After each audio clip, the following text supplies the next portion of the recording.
Good evening, everyone. I would like to call tonight's meeting of the Tacoma Park City Council to order. Would the clerk please call the roll? Mayor Searcy, Here. Councilmember Fulcher, Present. Councilmember Duvalla, Present. Councilmember Gibson, Here. Councilmember Siemens, Present. Councilmember Honzak, Present. Councilmember Small, It's like that, and that's the way it is. Ugh. All right. Good evening. I'm sorry. That took me a little. You included the which kind of took me aback. Well, I had to give it to you. All right. Good evening, everyone. And so just want to give a quick acknowledgement that we will have a change in the agenda for this evening. We're getting it together. So tonight we've added an item for the record. The first is a proclamation of Walk and Roll to School Day. And the second is in honor of National Hispanic Heritage Month. So the National Hispanic Heritage Month is in addition to the agenda for this evening. We will have public comments on voting items followed by general public comments. And then for the voting sessions this evening is a single reading ordinance approving the installation of speed humps for the 6700 and 6800 block of Westmoreland Ave. Second reading ordinance approving traffic calming for intersections of 13th Ave and Elson Place, 14th Ave and Elson Place, and 14th Ave and Elson Street. We will also have 3 work sessions this evening. The first is quarterly financial report, Q4 quarter. The second is options for addressing unlawful restricted covenants. And the last is an update, a little mini work session to update council on challenge or changes to the budget schedule that staff will be proposing for us. In terms of upcoming meetings, just as a reminder to my colleagues, on Wednesday, October the 2nd, the council will not meet. October the 2nd is also Rosh Hashanah, and it begins at sunset, so for all of those who celebrate. Additionally, on Tuesday, October the 8th, is candidate orientation, and that will start at 7 p.m. On Wednesday, October the 9th, the council will meet at 7:30. And I just want to make sure this is the latest one. We will have a proclamation in honor of Indigenous Peoples Day. We will also have a public hearing on proposed housing tax credits, as well as a voting session, a resolution approving the FY26 budget schedule, as well as 2 work sessions that evening. The first, proposed housing tax credits, and the second is the FY25 budget amendment number 2. On Friday, October the 11th, Yom Kippur begins at sunset. On Monday, October the 14th, is Indigenous Peoples Day. City offices and facilities are open. And on Wednesday, October the 16th, City Council will have its regular meeting at 7:30. We will have a voting session of first reading ordinance approving the FY25 budget amendment number 2. We will have 2 work sessions that evening. One is the food insecurity grant recommendations. And then we are tentatively slated to also have another work session on the proposed housing tax credits. And so with that, we are going to move into our proclamations for this evening. All right. And the first is in honor of National Hispanic Heritage Month, which is September the 15th through October the 15th. Whereas each year, Americans observe National Hispanic Heritage Month from September 15th to October 15th. And whereas National Hispanic Heritage Month is time to celebrate the histories, cultures, and contributions of Americans whose ancestors come from Spain, Mexico, the Caribbean, and Central and South America. And whereas this year's theme is Pioneers of Change, Shaping the Future Together, and is meant to recognize the many Hispanics and Latinos who have paved the way for future generations and to capture the spirit of innovation, resilience, and unity that define the Hispanic experience. And whereas an estimated 65.2 million Hispanics live in the United States as of July 1st, 2023, a new high. And whereas we recognize that our diversity is our strength and Hispanic contributions to our culture, our economy, and the future of our nation cannot be denied. Now therefore, I, Talisha Searcy, Mayor of the City of Tacoma Park, Maryland, do hereby proclaim September 15th through October 15th as National Hispanic Heritage Month in Tacoma Park, and encourage all residents to join in supporting this observation through activities, programs, and celebrations. The next proclamation for this evening is Walk and Roll to School Day, which is Wednesday, October the 9th, 2024.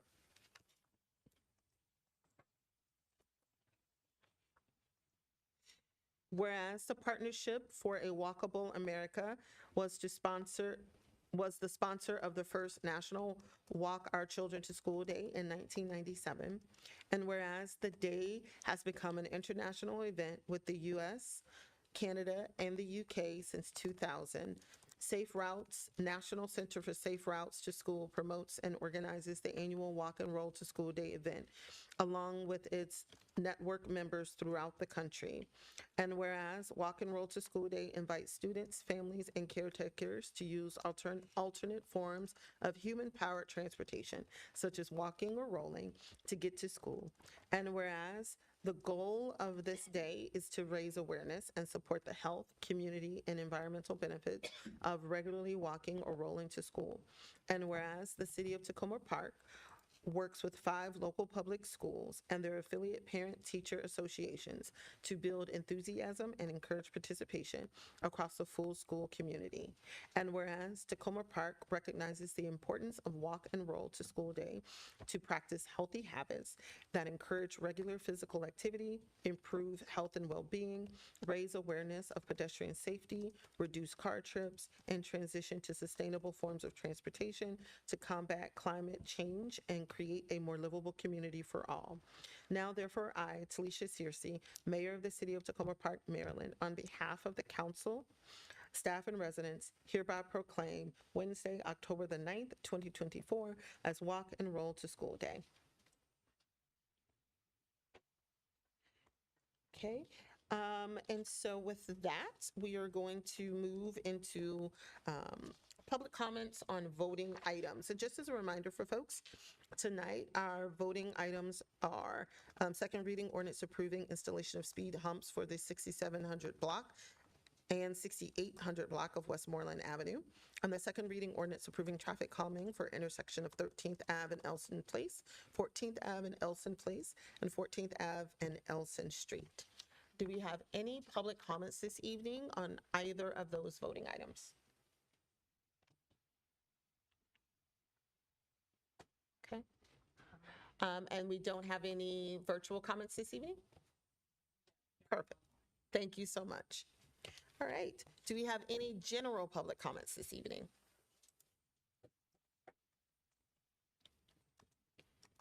No general public comments this evening?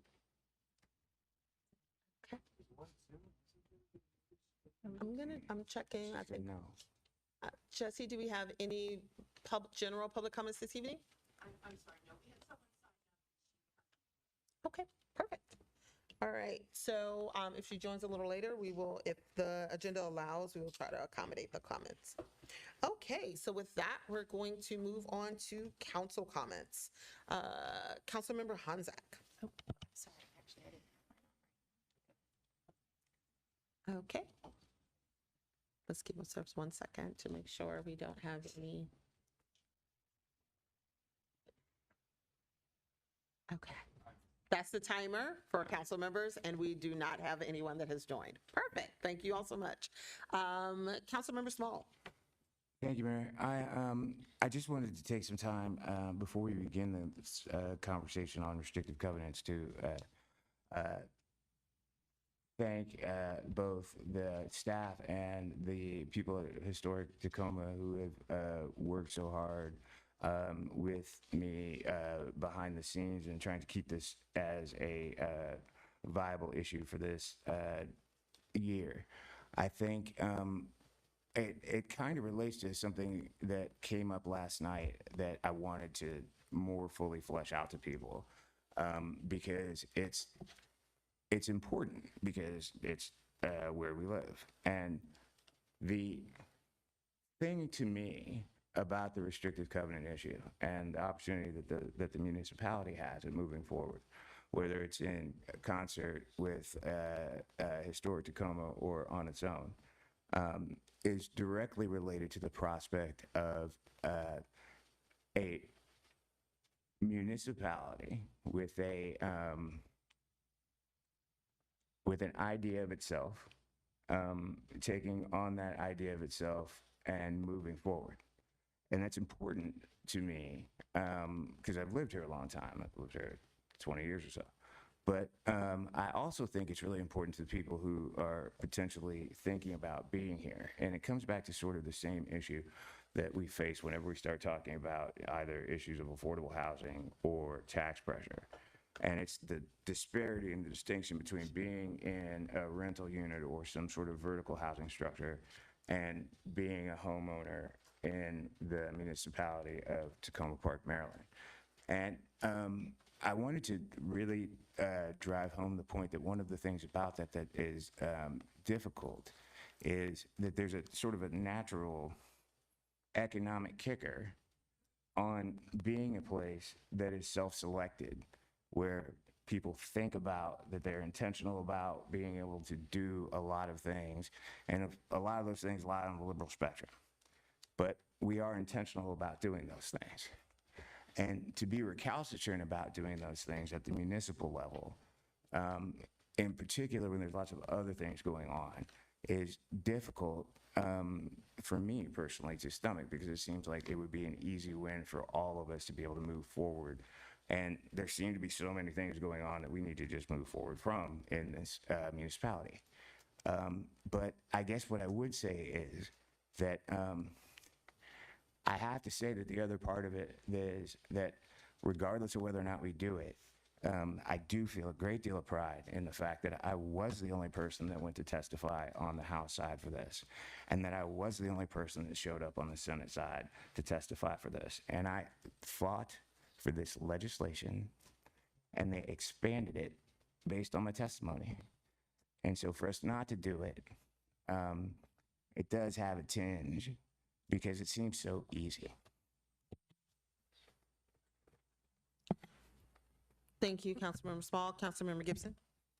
Yes, two issues. First of all, I want to just hold up the Crossroads Farmers Market, which several of us attended today as they celebrate the 1 millionth check that they had issued and served 26,000 families. A really wonderful celebration and a milestone, a success that's very, very commendable.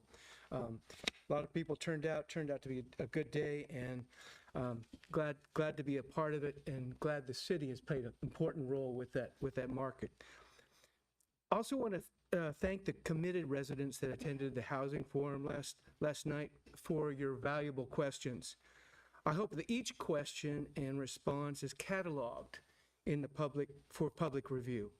I want to thank Rob DeSpirito for recommending that a forum be held. For a city that values resident engagement and on such a consequential topic, the need for this should be obvious. I want to thank Devin McNally for responding directly to the questions that were raised.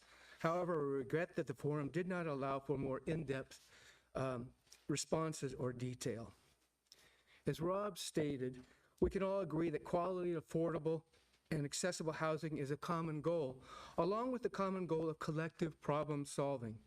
The forum provided a necessary but insufficient step to that end. Significant efforts were made to clarify the three complex proposals, but there wasn't much problem solving. No alternatives were presented or a review of each proposal's uncertainties or possible negatives. We did learn that staff have engaged an outside consultant to do a deeper dive into the projected fiscal impacts of the tax credits. This is good news, but residents asked whether the public and council would have adequate time to review the study prior to our October 30th council vote. What about the October 9th public hearing? What is the scope of the study? Other resident questions deserving review include one resident noted that the city spends approximately an average of $4,500 per household from the general fund and asks, quote, What's the plan for paying the city's expenses for the new housing? Impact and stormwater fees and public benefits were mentioned without adequate detail. Related resident concerns were raised by the residents around the tax burden on seniors and the percent housing cost burden. One resident asked, where is the tax credit proposals for fixed income homeowners? Several questions were asked about displacement protections for multifamily housing recently upzoned in the minor master plan. Responses included that tax credits apply only to new units, and a reference to displacement regulations were offered without describing their limitations. A staff belief that owners have little incentive to do tear-downs was also offered. Other resident concerns included need for target numbers, especially percent affordable and their basis, rationale for not undertaking a longer-term analysis, and the rationale for not including a sunset date. I note that staff explained that the missing middle tax credit proposal was not being considered at this time due to the county's impending attainable housing initiative. In a similar vein, federal and state housing plans are yet to be decided, so why not wait on a vote on the other three proposals as well? Lastly, to collectively problem solve our housing issues, we need good data, independent review, and the time to build trust in the process. Thank you. Thank you, Councilmember Gibson. Oh, thank you, Councilmember Duvall.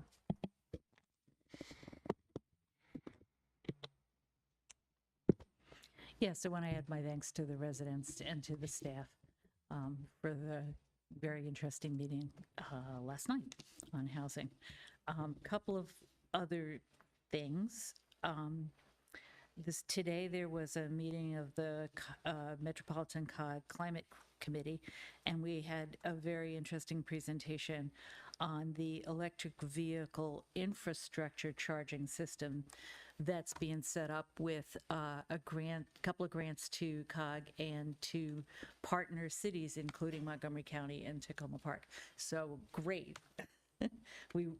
As a council, we said we need to hear more about EV charging, and here it was in slides in front of the whole region. So that was great. Property tax credits.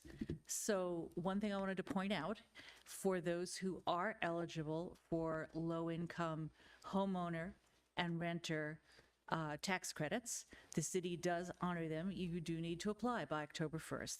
The forms are online. They are, for most people, pretty easy to get to. If you're having problems, get a hold of me and I'll walk you through it. Because I feel pretty strongly that people should be able to access what they are already eligible for.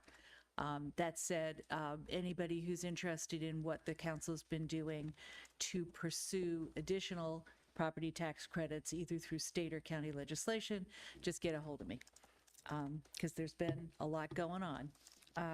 And I think last but not least, this next 2 days, I'll be attending the Chesapeake Bay Local Government Advisory Committee meetings that brings together the 7 states that advise the governors on the Chesapeake Bay program. And the topic, once again, is what happens after 2025 when the current agreement, some of the goals expire. There's been a series of local government forums to get local government input, as well as a whole bunch of other folks. And some of that's going to be presented to us in the next couple days, what they've heard from all the different sources, and we'll see where we go from there. So just wanted everybody to know about that. And that's it. Thank you. Thank you, Councilmember DeBala and Councilmember Fulcher. Thank you. I also want to thank Crossroads for hosting a really nice event today. I appreciated Omar out there working hard to interpret everything for us from English to Spanish. As someone who's always trying to get her Duolingo in, I'm counting that as double for today. I also went to the HCD housing forum last night. Thank you, Devin McNally. You handled that so gracefully. I appreciate you answering all of our questions. Before I went to that, I actually got together with MHP, which, if anybody's unfamiliar with them, they are a nonprofit organization that creates housing. And they do such things like capping their board salaries. And so they are, not lining their pockets with tons of money. They're this do-gooder organization. And in talking to them, I'm hearing that, they need help from the city of Tacoma Park in order to reinvest in their properties. I'm hearing that they are not looking to tear down their buildings, that they are very interested in some of the infill opportunities the minor master plan is affording them. But that in order to take advantage of those plans, they are going to need stuff very similar to what our city is suggesting, we might do. It's very similar. The amounts of money that groups developing, such as MHP, are getting from the city in lieu of taxes, that help that they go to banks and they're able to show that they have this help from the city. They go to the state, they go to the federal government, and when they see that they have that backing from the city, it helps us get other money invested in the city, very similar to our quality of life grants, which I know everybody has come out and spoken in favor of. Also, things came up such as recreation fees, recreation costs, which are largely helped paid for by people taking those classes. Public works came up, which especially for those multifamily unit buildings, those apartment buildings have to take care of those things themselves. Police, we get a lot of our money back through tax duplication with the police. I'm really proud to say that that the people that were on council before me have done a really great job with that. And as far as what we're handing off to future councils, I am looking forward to hearing back from the outside consultant that's figuring out the numbers. And I'm hoping that we will see that that is something that we can take on now so that future councils actually have more tax money coming in order to support the services that we have in the city. Because as everything has grown in cost and our population has not grown, it's very few people paying for a lot of services because we are a service-heavy, community that leads with our heart and wants to be doing stuff with sustainability, and so we need to support that. Thank you. Thank you, Councilmember Fulcher. Councilmember Honzak. Thank you, Mayor. I may go over a little bit because I was going to mention the COG. So first, I wanted to just share some information. Every other month, like all of my colleagues, I serve on one of the Council of Government committees. The Chesapeake Bay and Water Resource Policy Committee is the one that I attend. And so last week we met, and I just wanted to share a few of the highlights from that meeting with all of you and the public. They wanted us to celebrate World Rivers Day with them last Sunday, September 22nd, and honor that day. Also, I will not be able to attend this year. Councilmember Fulcher and I attended last year a boat tour of the Chesapeake Bay, which was incredibly educational. Strongly recommended if anybody else wants to go in my stead. I think we're all invited to that. It's October 25th, and there's a reception on December 11th as well to recognize leaders across the region. And then a couple of 2 points that stood out to me. One is one of the most impactful speakers that I heard talked about, he was from the Department of Natural Resources, and he talked about the 18 million people that live across the Chesapeake Bay region and the fact that as they've been examining what's been going on over the last few decades in this region, there is the feeling among a broad set of stakeholders that we've lost touch with the basic connection between our daily choices and and the health of the bay itself, because many people that live in the watershed actually never even go to the bay, don't see the fruit of their daily choices or the damage that might be caused. And so they're going to make an effort, the Department of Natural Resources and partners, in getting more practical again about some of the things they're asking for in their grants. And I understand that that's already, some of those grants are on the radar screen of the city already. Also, one of the most exciting things that I heard, a piece of data that should make us all feel good about the choices we're making here in our city, is they highlighted the amazing progress that we've made on Bay Health over the last 30 years. They've been reviewing all the data, and the Chesapeake Bay Health Report Card from a recent UMD watershed report card gave Chesapeake Bay the highest grade that it's had in 20 years. I think that's saying something, and this is a really amazing milestone. There's a lot of work still to do, but I think it's because of the efforts that we put in places like Tacoma Park. So, and then moving on to a few local things. One is I also enjoyed being at Crossroads Market today. Incredible achievements. Housing Forum last night. I'm looking forward to continuing robust discussions on housing. I would like to just echo at least one of my constituents said in Ward 5, we have a lot of smaller buildings that are really dilapidated, and we have I think we have a higher than normal number of people who live in the building or are just single landlords that own one of these 6-unit buildings. And I really want to see what we can do to help them. I think maybe some of these credits are going to be good for them, but I'd like to explore that a little more in depth and make sure I can explain what we could see in store for them to keep them invested in our city and help empower them to do what they'd like to do. This has been something that's been on my radar since I started 2 years ago, and I can see they've walked me through many of their challenges, and I know the staff is intimately familiar with this too. So I'm excited to see what the city might do in that way. And enjoyed going to the Washington Adventist University Gala for the first time in my tenure on council, and I found it to be just a beautiful way to connect with all the different stakeholders that are involved in the university and celebrate the youth that they are training up. I was floored by the quality of the music, and I'd love to see us build greater connectivity with their music school. I don't think that connectivity's been that strong, at least in the years I've lived nearby, and yet they're just incredible.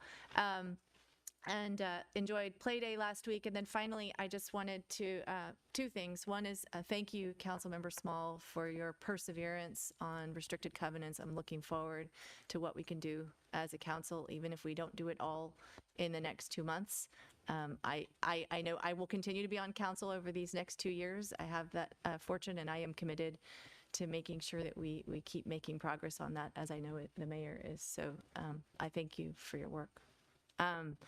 And this Sunday, September 29th, I will be having we're moving from monthly to quarterly community meetings in Ward 5, and I'll be hosting at Dynamic Choice. Thank you, Cindy Dumais, for offering your space from 3 to 5. We will have a quarterly meeting to touch base in person. Thank you. Thank you, Councilmember Honzak. I am bringing in the rear. So want to echo quite a few of the things that have already been discussed. Play Day was amazing. And special thanks to Pat, the Play Lady. I know that she's stepping down as the executive director, but man, she has just done so much work in this community to just bring out the kid in us all, right? So thank you so much, Pat, for all that you've done for the city of Tacoma Park, for bringing play to our community, and all that you will do in your new capacity. So thank you.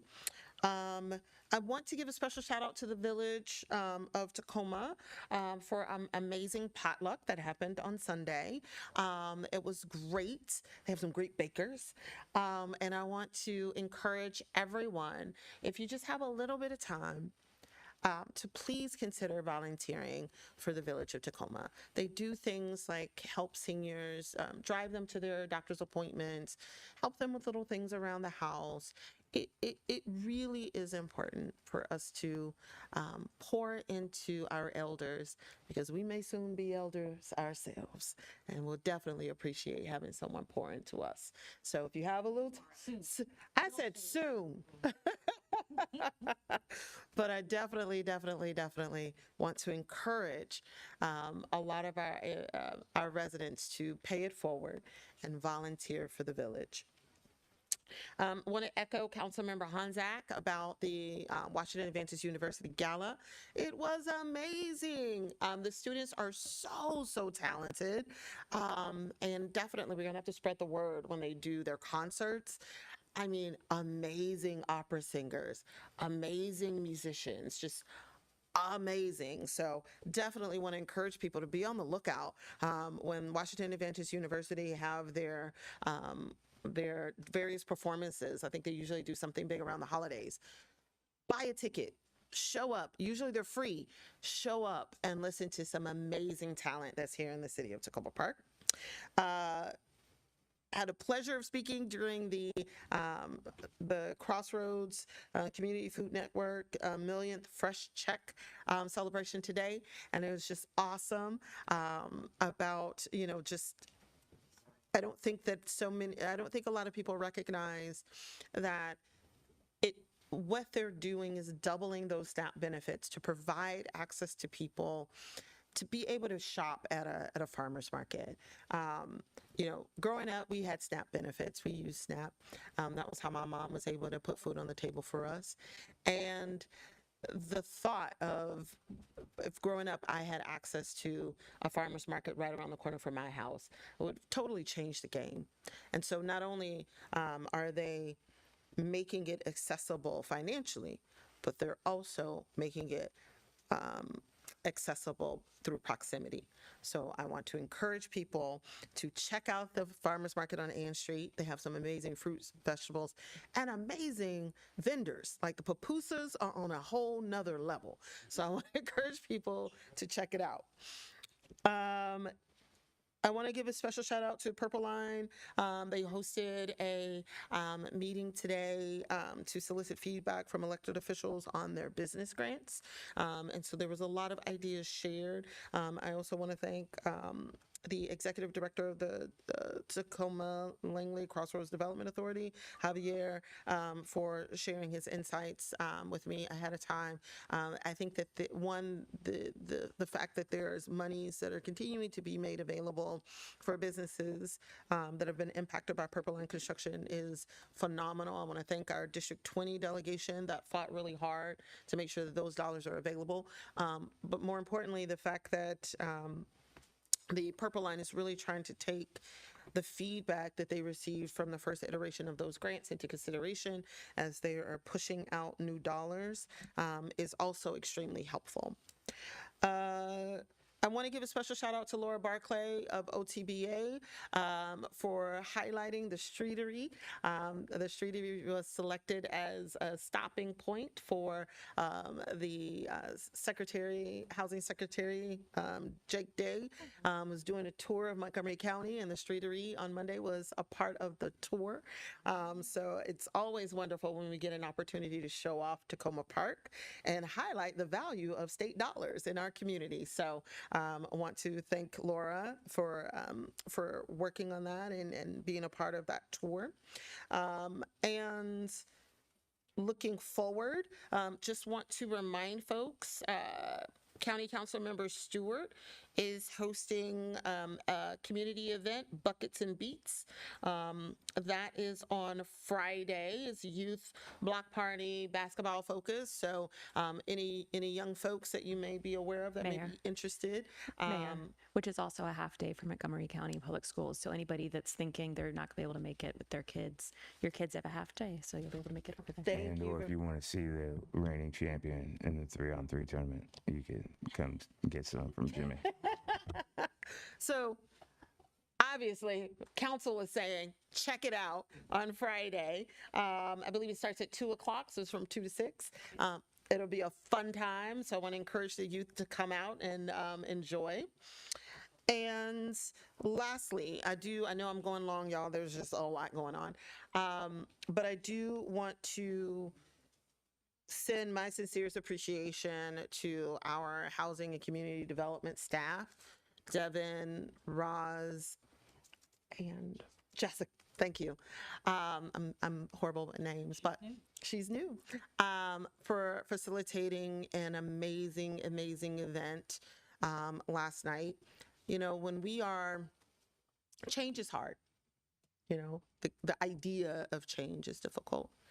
And sometimes we want to analyze everything to no end because it's important, right? We want to make sure that we're using our resources, be it our staff time or our tax dollars, in a way that serves the greatest need. But I will say that what we are facing right now is a crisis. We are facing a battle of the haves and the have-nots, right? Whether you want to acknowledge it or not. And while we want to make sure that we have affordable housing available in our city, we deserve it to our constituents to make sure that there are resources available and structures in place to make sure that their buildings are livable. We have been told time and time again, and I know some people in the community don't like this, but the math ain't mathing. The developers have to make sure that there is enough money in their financial stacks to make the multi-million dollars investments that are needed in our buildings. Now, I recognize we had constituents that are aging in place. I know that, and taxes are hard, and when you're on a fixed income, that is very difficult. But what I've also heard from some of our seniors is that they want to downsize, but they can't downsize in our community. They want to stay here, but they cannot stay here and leave their home because there are no alternatives. I know seniors who've had to add on to their homes because they have limited mobility, and the stairs in their historic homes or in the types of homes that they have, they can't function in their homes. So they have to spend hundreds of thousands of dollars to remodel their homes to make them accessible to them. So I've had constituents say to me, it would be great if you could figure out some way to create a more senior living where we could still have a sense of community, but it's a single floor and I don't have to necessarily have contractors come in to figure out some way for me to navigate my home now. I've been approached by residents on Maple Avenue that are saying, Mayor, I am happy that I have the apartment that I have, but I want to grow out of this situation. Find something for me that is not a $600, $700 million home in the city that my family can grow into. We have a whole buffet of needs, and we are constantly having to juggle them. And our staff is doing a tremendous job with identifying programs and opportunities and resources to try collectively, once all those tools are in the toolkit, collectively serve the bulk of our needs in the community. This is one tool in the toolkit. You wouldn't use a hammer to screw.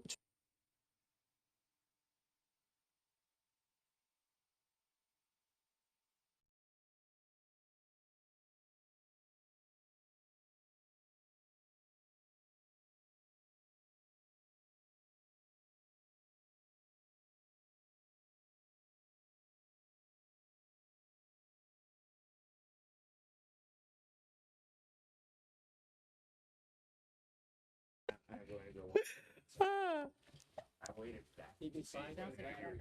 it's back on. We're back. Yeah, no, I gotta get off my soapbox. That was the mic check. Stay up there a little while. But saying all that to say, you have different tools for different purposes. what we're talking about in terms of the housing credits serve a purpose.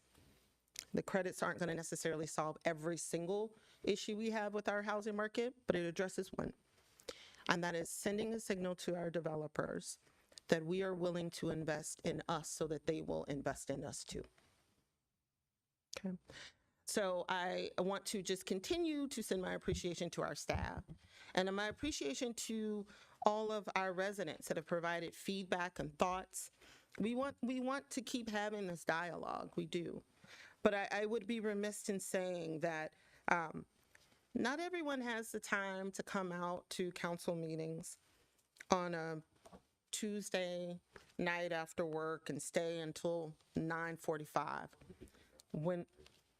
And they don't always have the time or a clear understanding of all of the nuances in terms of credits and all of that. And they don't necessarily have the time to, and quite frankly, that's what they elect us to help them with. But they do communicate to us directly what their core needs are. And it is the job of this council to not just think of the sum, but to think of the many. And what many of our residents talk to us about when they see us at the play days and they see us on the street and what they need for us to do in terms of housing. So I just want to make sure that we are all keeping the collective at the forefronts of our minds when we are tackling issues such as housing in the city. With that, I'm going to turn things over to our City Manager DeSpirito. Thank you, Madam Mayor, members of the council, and our guests this evening. From the Recreation Department, the start of the Winter Basketball League and its Futsal League is right around the corner. The Recreation Department needs volunteer coaches. Practice is once a week and starts the week of December 16th. For more information, please contact John Webster at 240-687-2202. The Recreation Department has a variety of part-time positions available, including front desk positions, childcare, sports, and teen lounge staff. Interested candidates can apply via the city's website. A link will be included tomorrow in the posted city manager's comments. The Recreation Department's looking for businesses to participate in this year's Trunk or Treat at Monster Bash on Saturday, October 26th. You can choose to have a table provided by the department or decorate the trunk of your vehicle. If interested, please call 301-891-7290. From the Police Department, on Saturday, September 28th from 10 a.m. until 2 p.m., the Tacoma Park Police Department is participating in a special TileMate AirTag giveaway. Free TileMate tracking tags will be given to residents of Tacoma Park as a way to track items of high importance, such as your car or bike, in case of theft. The TileMate company was chosen because it is compatible with both the iPhone and Android devices. Distribution is first come, first served, while supplies last. More information can be found also on the city website. From the city manager's office, my staff and I, HCD and the city manager's office, we all very much appreciate those residents who attended our housing forum last evening, including those that were online. We had a great number of folks who participated virtually and others that just observed, but all of that was welcome, and we certainly received quite a bit to think about, which was one of the purposes of the meeting.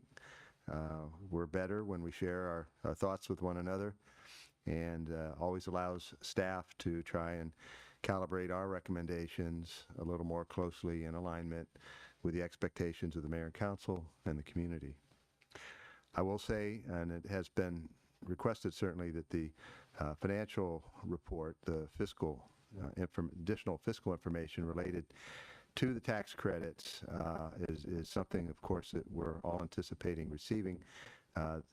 Today, my staff was in touch with a consultant. We're trying very hard to receive that information by October 11th in time for the October 16th work session, which is in advance of the requested votes on October 23rd and October 30th. So hopefully we'll have ample time to have received that and have some discussion with that additional information. I also mentioned last evening at the meeting that I'm anticipating announcing a different public forum for November 11th. This one the topic will be the fiscal year 26 budget. More information to come on that, but I just wanted to telegraph that early, that much as with housing and planning, my staff and I are very interested in soliciting ideas, input, feedback from the community in anticipation of my staff preparing and myself, the city manager's proposed budget for fiscal year 26, which will come out early next year. Sorry, Rob, one quick point clarification. November 12th, 11th Did I is say- Veterans Day, yeah. Thank you. Yeah, My bad. yeah. The 12th, November 12th, and all of this will be more formally announced. This week's shout out is from our IT department concerning the electrical work done at the community center on this past Sunday, September 22nd. I want to extend my sincere gratitude to Public Works Deputy Director Ian Chamberlain and to Carlos Irahita for their on-site presence and commitment to ensuring a smooth operation in transferring power sources. Special thanks also go to the Police Department dispatch team, Captain Gregory Wolf, and all involved personnel for their exemplary coordination and support. Additionally, I would like to acknowledge and commend the efforts of our IT team with special recognition to Arslan Shah and Cesar Neira for their on-site work and remote assistance. This concludes the city manager's report for this evening. Thank you very much. Thank you. All right, we're going to move into our voting session this evening. First item up, second reading ordinance approving the installation of speed humps for the 67 and 6800 block of Westmoreland. Someone likes to move. Thank you, Councilmember Small. Do I have a second? Second. Thank you, Councilmember Gibson. Any points of discussion? All right, given this is the second reading ordinance, would the clerk please call the roll? Councilmember Fulcher, Yes. Councilmember Duvall, Yes. Councilmember Gibson, Yes. Councilmember Siemens, Aye. Councilmember Honzak, Aye. Councilmember Small, Aye. Mayor Searcy. Aye. Next item, second reading ordinance approving the traffic calming for intersections of 13th Ave and Elson Place. So moved. Awesome. It's a lot. Given, and I had this down for 5 minutes. Given this is the second reading ordinance approving the traffic calming, will the clerk please call the roll? Councilmember Fulcher, Aye. Councilmember Duvall, Yes. Councilmember Gibson, Yes. Councilmember Siemens, Aye. Councilmember Honzak, Aye. Councilmember Small, Aye. Mayor And Searcy. Aye. I did want to say that I'm delighted in two ways for this, because this is a culmination of a project for some people who definitely needed it on two different neighborhoods, but it is like the sunsetting of one process into another. And if you have traffic calming requests, you can fill out a form, and data and appropriate best practices and technical competency will be used to determine those things from now on. Hooray. Great. Thank you so much, Councilmember Small, for the reminder that we are moving into our next phase of traffic calming, which is not petition-based. It is data-driven. So please, please, please, just fill out a form. You don't have to do a petition, and we will check out the circumstances around your request. Now we're going to move into the work sessions for this evening. First item is quarterly financial report, Q4. And with that, looks like I'm turning things over to our city manager, Mr. DeSpirito. Yes, thank you, Madam Mayor. The Finance Department prepares quarterly financial reports to provide periodic information on the amount of projected revenue, that has actually been received, and the amount of projected expenditures that have actually been spent during the course of the fiscal year. The city manager's, my presentation of this fourth quarterly financial report, you have been provided with and publicly available and posted on the website. We have the report itself as well as a presentation I'd like to walk through for you and the public this evening. Okay. This fourth quarter report ultimately is the final quarter of the prior fiscal year, which was July 1st, 2023 through June 30th of 2024. So this report sort of serves two purposes. It provides discrete information about the final quarter of the last fiscal year, but it also reflects accumulated information for the entire fiscal year. And although these are not the audited or closed out books numbers, it is a reflection of a fair amount of information related to spending and revenue received through the end of the last fiscal year.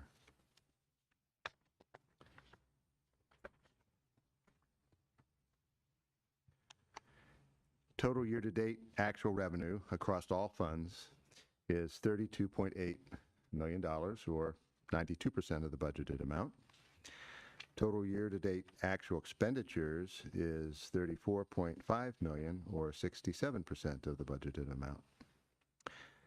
Expenditure exceeded revenue by $1.7 million due to deficits in the Special Revenue Fund, Speed and Red Light Camera Fund, and the ARPA Fund.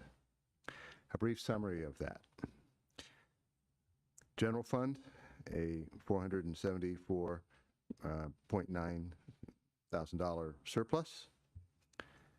Special Revenue Fund, a $523,000 deficit due to the timing of revenue collection and cable grant expenditure.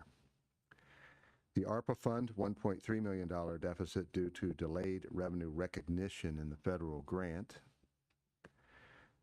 Stormwater Management Fund, there's a $124,000 surplus due to pending projects where expenditure hasn't yet occurred. And Speed Camera Fund, $487,000 deficit due to delayed revenue from red light cameras, resulting from delayed permit issuance by the State Highway Administration, SHA, and reduced revenue from the speed cameras due to fewer speeding violations for greater compliance. The general fund is the chief operating fund of the city. It supports the regular daily activities, including police protection, street and parking maintenance, and general administrative functions. The primary general fund revenue sources are taxes and utility fees and the intergovernmental revenue. The general fund revenues total $30.4 million, or 103% of what was budgeted for FY24. We provide some comparative information for the prior year. The general fund year-to-date expenditures were $29.9 million, or 82% of the FY24 budgeted amount.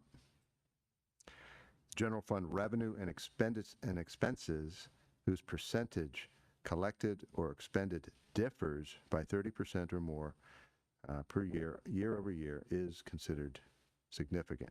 Again, if it differs by 30%.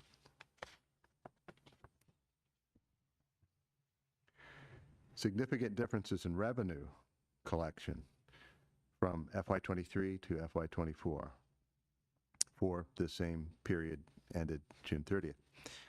Penalties and interest. This is penalty and interest payments by taxpayers. In FY24 was $58,000, and in FY23 it was $101,000. There's no regular pattern for penalties and interest. Additions and abatements. This is property tax refunds to taxpayer for FY24. $10,846 compared to last year, 5,413. Again, no regular pattern for additions and abatements. Use of money and property. FY24 was $803,000. FY23 was $414,000. This is due to an increased interest rate in FY24. Passport services. This past year, FY24 is $46,000. Last year, it was $62,000. The decrease, this reflects a decrease in the request for passport services compared to the prior year. Recreation program and services for FY24, $635,000 compared to $502 last year. This is due to the increased program participation in our services. Sale of city property in FY24 is $15,700 compared to last year, an almost identical amount of $15,768. This is due to higher than anticipated vehicle sales in the reporting period. That's revenue. For expenditures, significant differences in expenditures from FY23 to this past fiscal year 24. Police, Office of the Chief, for FY24 was $849,000 compared to $991 the prior year. This is due to a transfer of staff to another division and reduced spending in the uniform and body armor account in FY24. The Legislative Division in FY24, $367,000 versus $322 last year. This is due to reduced budget and increased personnel costs in FY24. Housing and Community Services in this past year, FY24, was $640,000 compared to $549,000 last year. This is due to the staff vacancy in the division during the FY23 reporting period.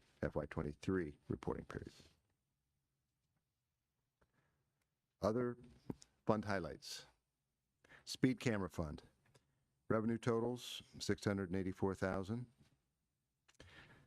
Expenditures total, $1,172,000. The red light camera revenue was included in the FY24 budget, but revenue has not yet been realized due to a delay in the program and implementation. So there was quite a bit of revenue that had been anticipated. There was very significant delays due to getting permitting from the state and also work with the vendor. Unfortunately, that conspired to result in no revenue for that program as had been anticipated with the budget last year. The revenue shortfall directly impacts the fund balance, resulting in an interfund transfer of $500,000 from the general fund. But beginning in FY25, our current fiscal year, 7 cameras will be installed along New Hampshire Avenue, Piney Branch Avenue, and Philadelphia Avenue, and we anticipate 2 more cameras at the intersection of University and New Hampshire, subject to the Purple Line construction progress, hopefully early next year. The Stormwater Fund. Revenues total approximately $758,000. This is received from the county monthly. And expenditures total $634,000.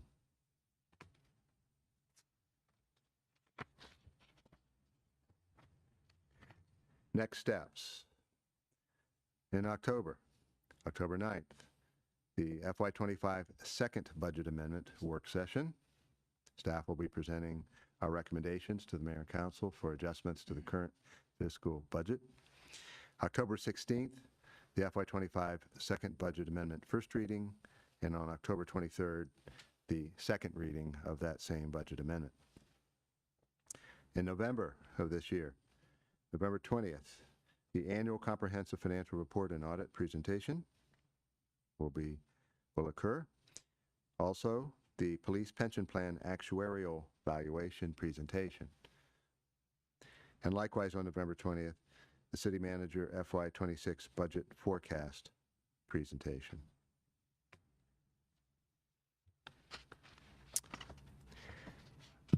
That concludes my presentation this evening. You are also in receipt of the actual fiscal year 24 financial report, and present with us is our Chief Financial Officer, Susan Chung, who's also available to assist us in answering any questions that you may have.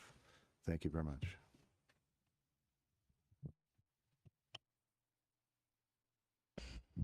Okay, thank you so much.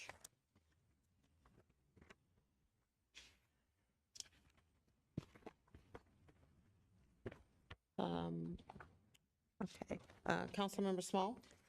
Thank you, Mayor. I have a quick one first.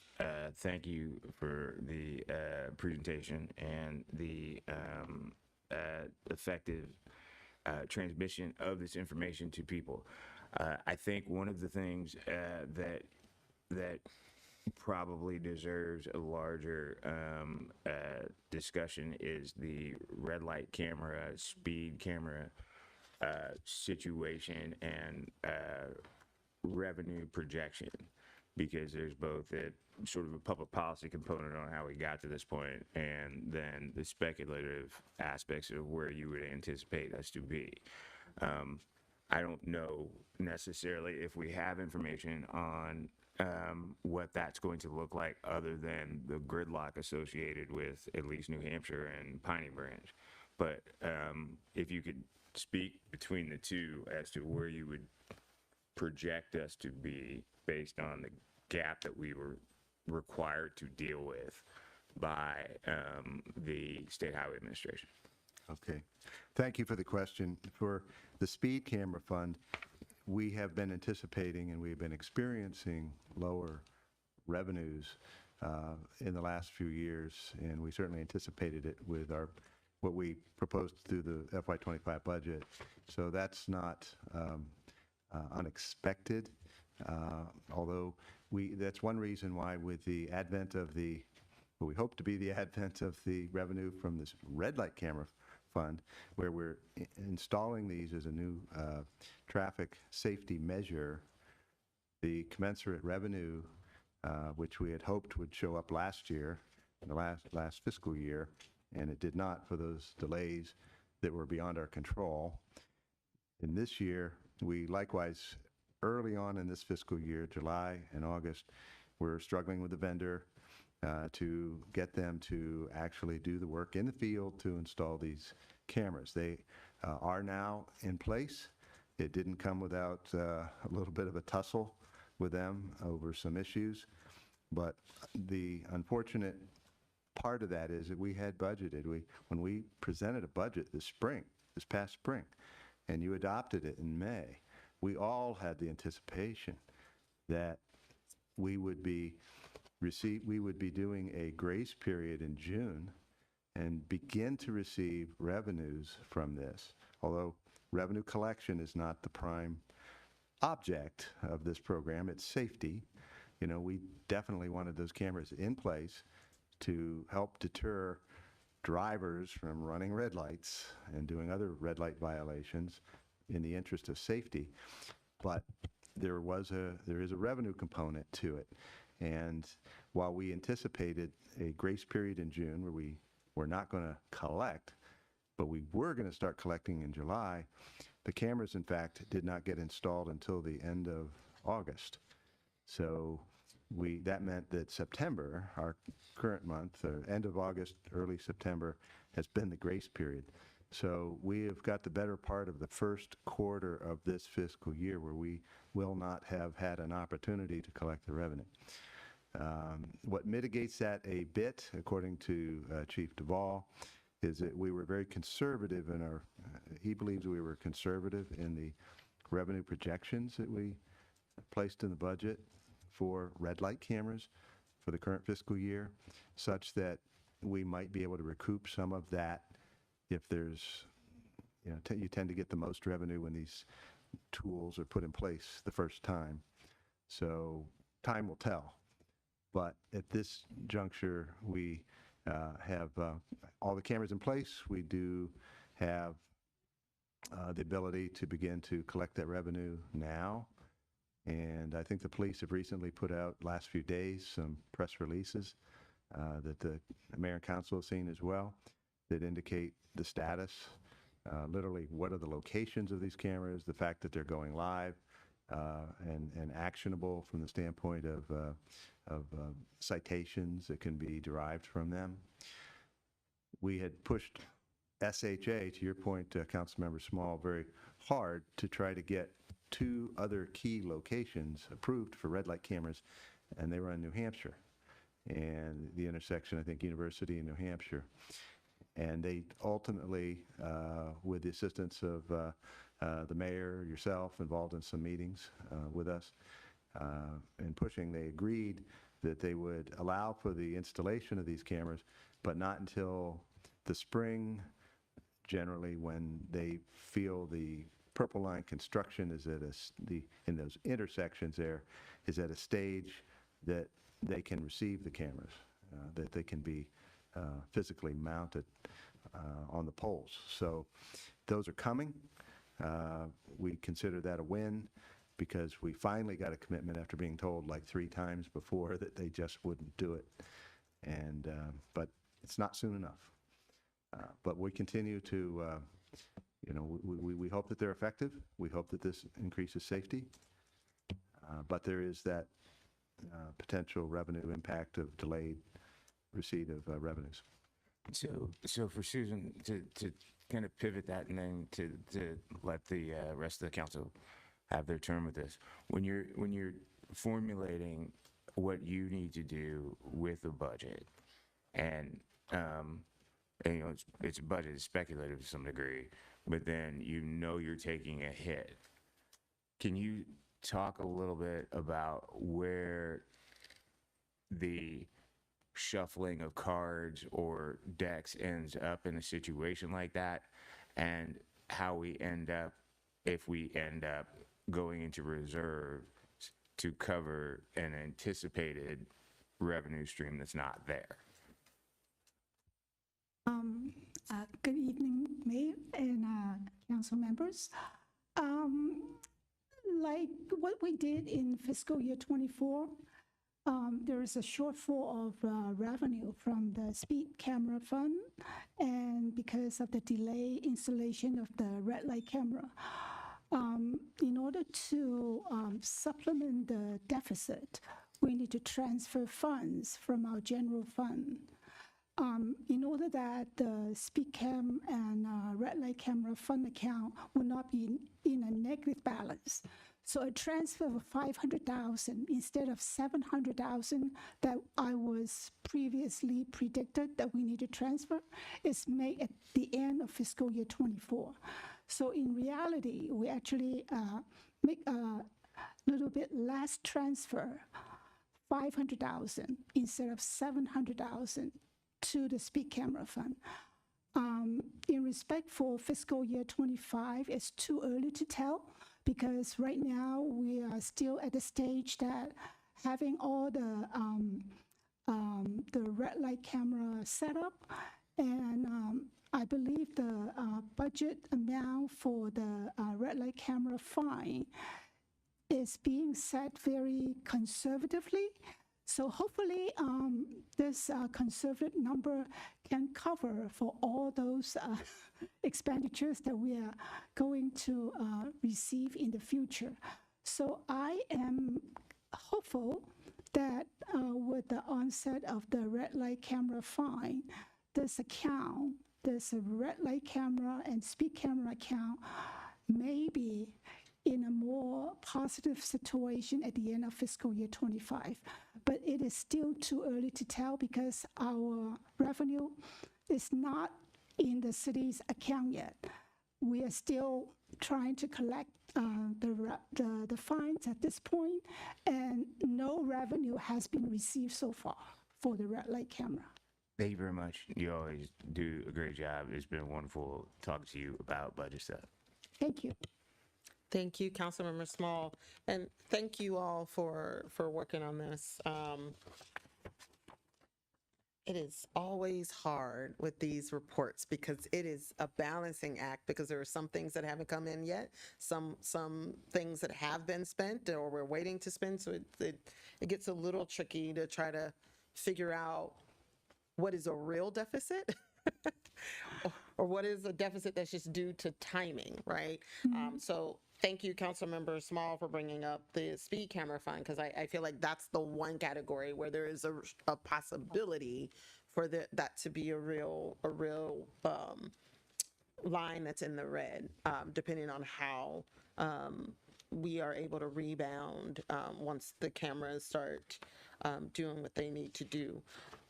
One question I have, and I know that we had talked about this, and we knew this was coming, right?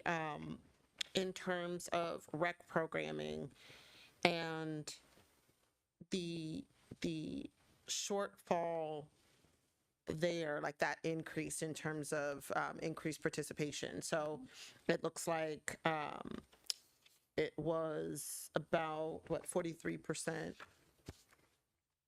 in FY24, and the increase differences in revenue collections versus, and so we knew this was coming, right? This was something that we said our values. If there's kids that want to, or people who want to participate in the rec programming, that is something we want to make sure we allow for them to do. Is there, and I know that we had budgeted a little, I think we budgeted more for rec in 25. But I guess my question is, do we need to start preparing, especially for the 26 budget, to plan for more rec? I know that one of the things that was tricky was we were coming out of COVID and trying to figure out or anticipate the level of youth participation in rec programming. So I believe at the budgeting time of fiscal year 24, the recreation director was foreseeing that the city is going through the library construction. And because of the construction, we thought that the program, there won't be so much activity for the rec programming. So that's why the budget amount was a little less than what actually happened. So this picture that's showing the fiscal year 24, 635,000, which is 143% higher than what we budgeted. It actually reflects what our recreation director predicted at the very beginning. Because of the library construction, there would be less participation. But in reality, the participation was pretty good. Yeah. So the actual number is better than what was in the budget. And so, I mean, I think, again, I just want to make sure that I'm clear that would mean that for 26 in particular, right, we may need to start having some adjustments in terms of the amount that we're budgeting for recreation services, because, you know, one of the things the ARPA money leaving, we weren't necessarily sure how the uptick of use is going to be. And even if it's due in part to the library and the community center construction, and kids or people are more heading over to other programming, we still may want to consider whether or not we need to budget for more under rec. Meaning more revenue. Right. Yeah.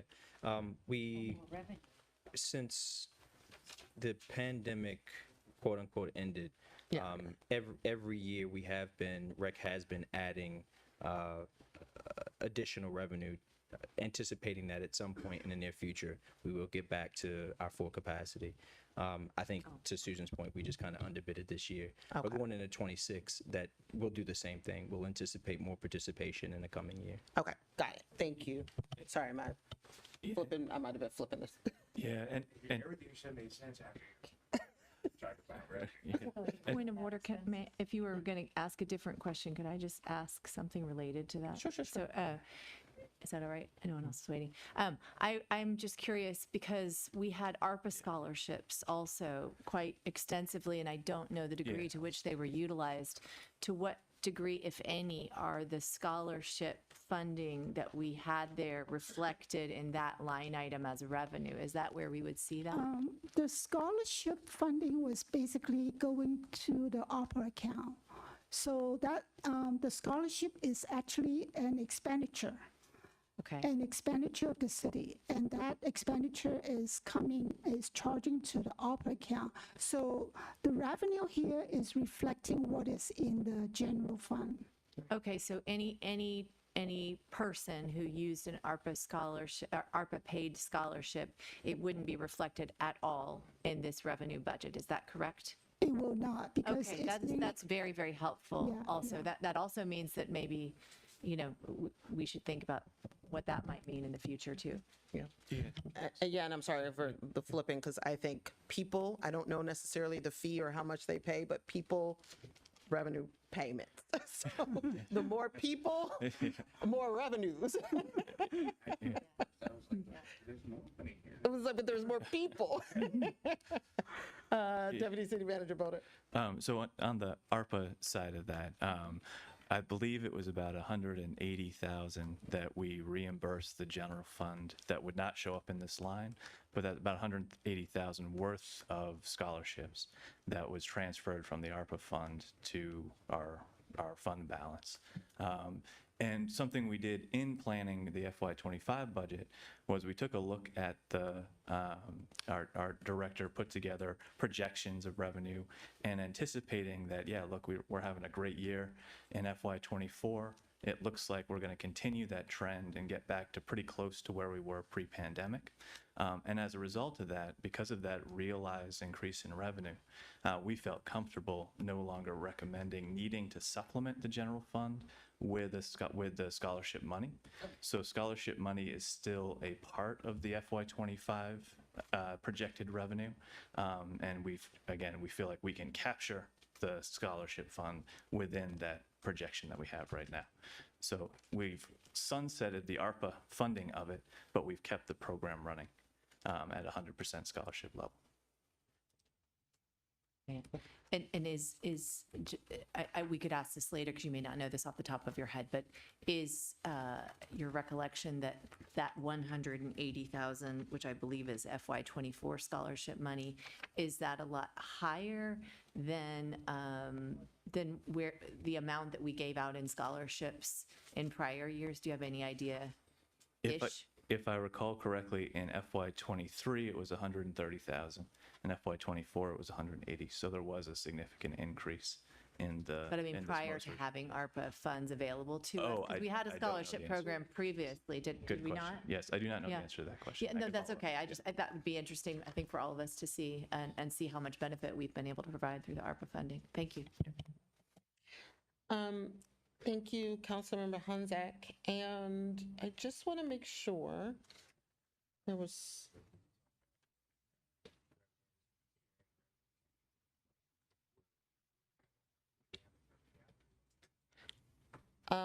So one last point about the 1.7 million due to deficits, and we've already talked about the red light camera fund, but the special revenue fund, and I just want to make sure that we are talking about is that just library expenditure again? For special revenue fund, it's mainly our grant money, the money that we receive from the state, from the county. So the way that the grant fund is working is the city must spend the money first, and then we get reimbursement from the county and from the state. So that's how the grant fund is working. So usually expenditures show higher near the end of the year, and we get reimbursement in the later of the year or the beginning of the next fiscal year. Okay. And so the bond money for the library, though, Is that not in the special revenue fund? I don't believe we spent any funds in the special revenue fund for the construction of the library. Okay. We are currently still using the bond money in the general fund Okay. for the payment of the library construction. And we still have some money left in our bond for the library construction project. Okay. Perfect. Thank you so much. You're welcome. Councilmember Small? Thank you, Mayor. The one last thing that I did want to touch on or give you an opportunity to touch on is the state of the intergovernmental revenues. Because some of that is the clawback and back and forth with the county. And it looks like if you look in here where we're trying to put the money, yeah. So it's pretty well listed out where things are coming from. So I was curious about if you have a thought about the overall process of us ensuring that these revenues are coming in and how they're being appropriately distributed from the county or for the state level. The intergovernmental fund, if you're referring to the in lieu of police, those tax duplication funds, it is actually, the budgeted amount is matching with what we actually receive. So once we have the amount provided by the county, what would be in the budget, we will actually receive the money in that fiscal year. So for fiscal year 25, we just received over $5 million for the tax duplication, and actually we received this week. Excellent. So, yeah, so. It's been, that is a thing that previous councils need to be credited for because it didn't used to be that way. So Yes, that's yes. all. Thank you. Thank you.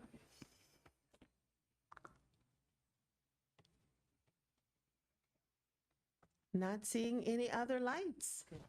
Thank you all so much. Thank you. Okay. We're going to take a break before we go into restricted covenants. So if I can get everyone back at 9:05, that would be great. It is 8:53. All right, awesome. Thank you all so much.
for addressing unlawful restricted covenants.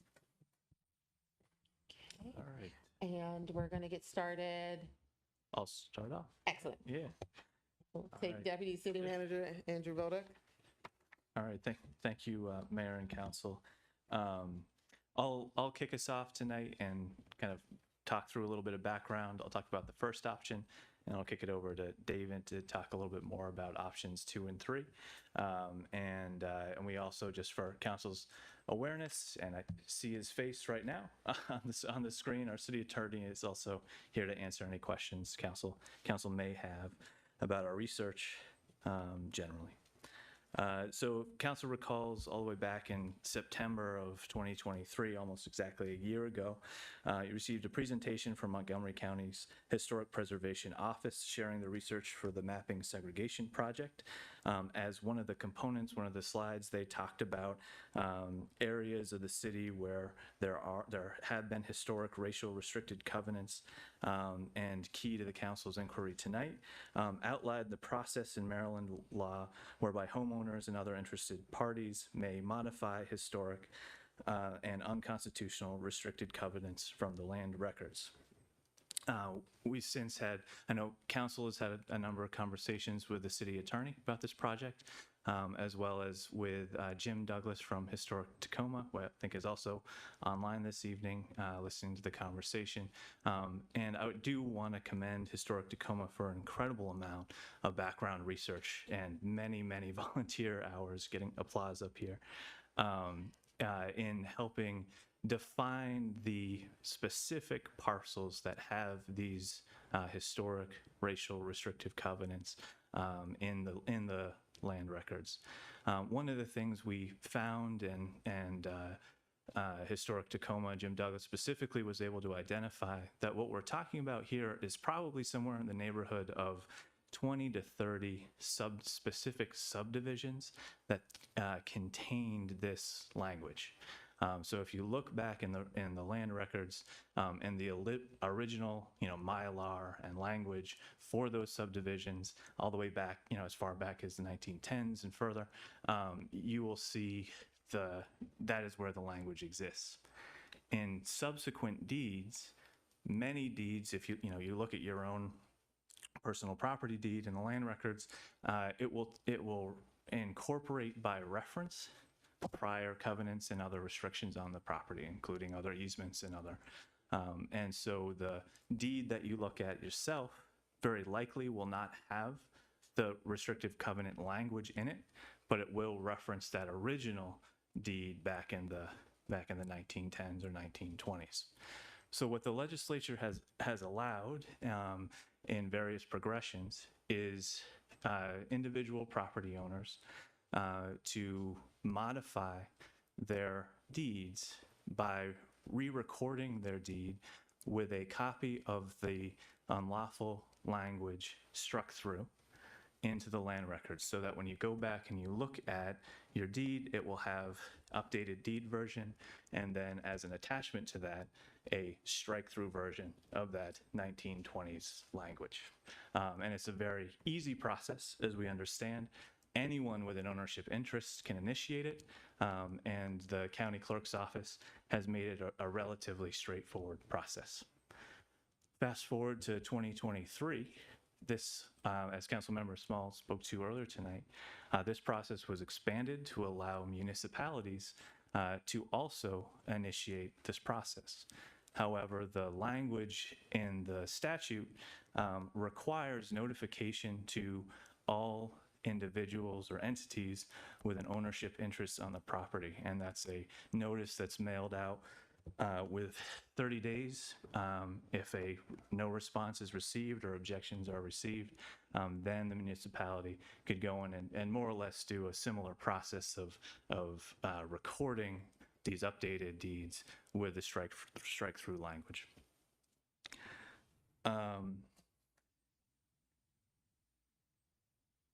So the total amount of parcels that we're talking about here, talked about the underlying 20 or 30 original subdivisions, it's about 1,200 parcels. And that, again, thanks very much to Jim Douglas and his work to specifically identify where those parcels are and who the current owners are.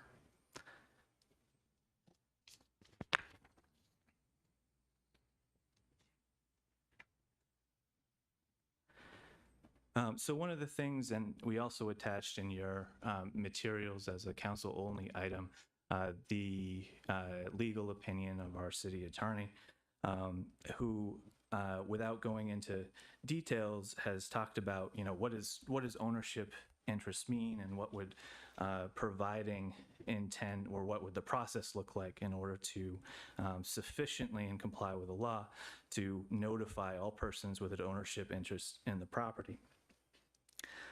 To ensure that the city is successfully identifying those ownership interests for each of the 1,200 subject properties, the recommendation is that some type of formal title search be conducted and a professional legal opinion provided on whether property interests identified in the chain of title would be considered ownership interests.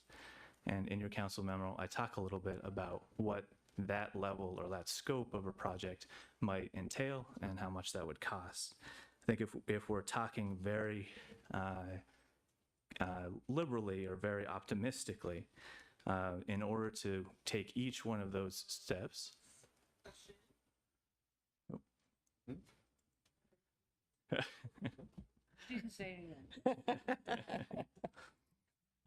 In order to, just roughly estimate about an hour per property in order to identify those interests.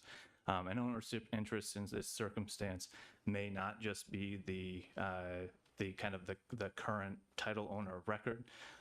Ownership interest could be as broad as to mean things like a security interest, or there may be some obligation within a mortgage deed to notify the mortgage company or other lien holders of modifications that are occurring to the deed. There could also be a legal question of whether or not any easement holders or utility easement holders could also be qualified as ownership interests. So in order to, capture that full picture, you want to ensure that you are crossing those T's when you send out your notification letters. Again, optimistically, about an hour to ensure that you're capturing each one of those interests. And then, city attorney, current hourly rate is about $250 an hour. Suggesting that there might be a bulk rate for a title company at $100 hour, again, is a very optimistic amount. But just to give you all a very rough estimate of what a project like this might cost, it's going to be north of $100,000. If council were to consider a route like this, that doesn't mean that there might not be grant opportunities, pro bono legal assistance, nonprofit legal assistance, that we could try and engage in some way to bring that cost down. But just, again, to give you a rough estimate of what the project would entail and what that initial cost might be. So in order to consider that option, just wanted to present that. All right. Thank you, Andrew. So there are two alternative options for council's consideration. One is a point of sale option. That would begin with council passing a law that would require, when property is transferred, that the property be, or that the deed rather, be revised to remove the unlawful restrictive covenant language.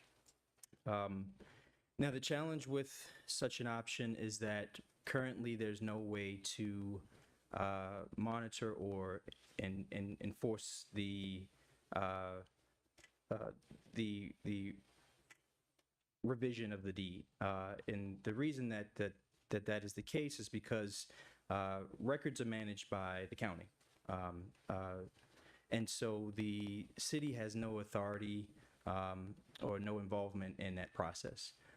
And so what would be required is that the city council and city staff work with our state legislators and potentially our legislative advisor to have an amendment to the existing language that requires that the jurisdiction responsible for managing the recordation process be obligated to enforce the sub-jurisdiction, in this case, City of Tacoma Parks law.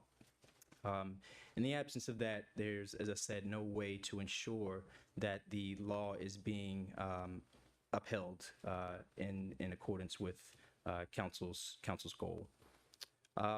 The challenge, though, even with the assuming that that law was passed and that we successfully advocated to the state, is that the transfer process would obviously be very, very slow, because it would be individual sales would be the mechanism by which the modifications would occur.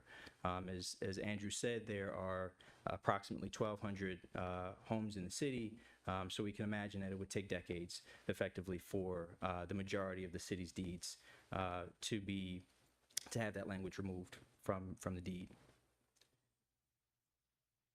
The other option that council could consider, again, requires some legislative advocacy.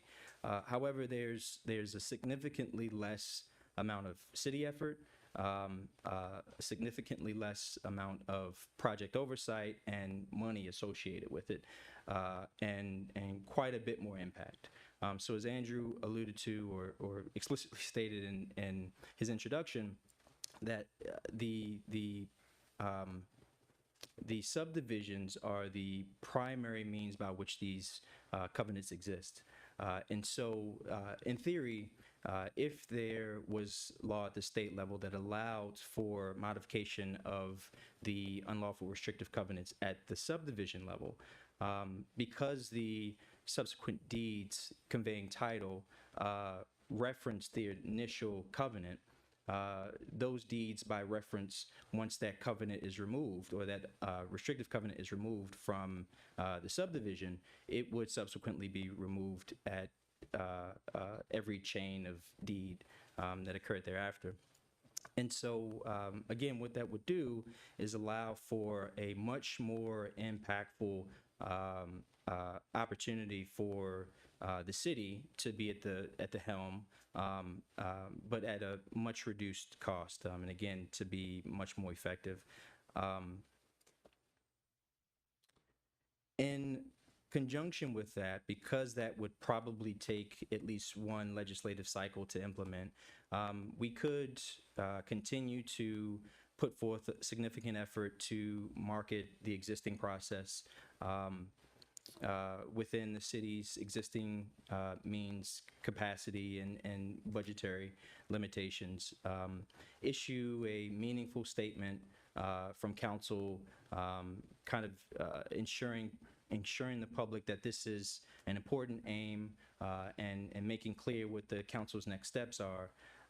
And so kind of that third option, I think from a staff perspective, is one that I think tends to make a lot of sense. And I think if there was a recommendation from staff, it would be that council consider option 3 amongst the other options that are presented in the memo. And I did want to follow up on one point. We did discuss with Historic Tacoma about the effectiveness of their efforts to go out and educate the public, and they, just generally speaking, have not been particularly successful in terms of getting to the actually getting homeowners to move forward with going through the process with the county clerk's office. For whatever reason, they don't get a very high hit rate with that. That said, something we talked about internally is about the importance of the impact of education, and how that impact is fundamentally one of the things that we would want to accomplish is that there's that this is our history, that these are unconstitutional, and that there are efforts that the staff is taking, that council is making, these affirmative statements of a goal of removing these from the land records from the future. So that's one component of education, understanding the fact that it's not just about having a higher hit rate than has currently occurred. Councilmember Small. Thank you, Mayor. I'll try to keep my comments relatively brief here.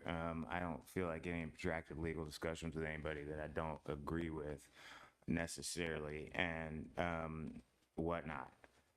But I will return to a couple of things. One, the durability of the common law and the reason why these things are still on the chain of title, and the opportunity to remove them from the chain of title in the same manner in which they are given or were given the credence of property.